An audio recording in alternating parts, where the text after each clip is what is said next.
Hello friends, welcome to the channel How to Discover. In this video, I'm gonna show you how you can fix the error of 400 on your YouTube channel. For this, you have to open up the Play Store app first and search YouTube.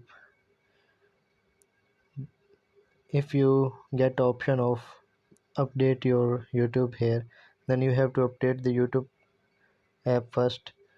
As you see, my YouTube app is updated already. That's why I've got the option of open. Now you have to come back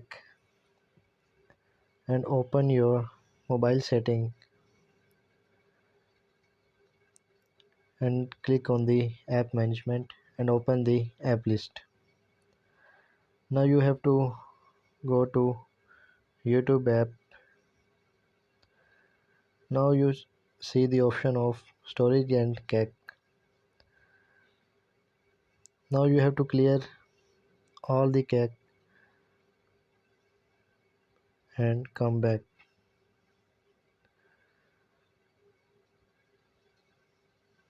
Now you have to open a YouTube. In this way you can fix the error of 400 on your YouTube videos or your YouTube account. I hope you understand the video. Don't forget to like the video and subscribe my channel. Thank you.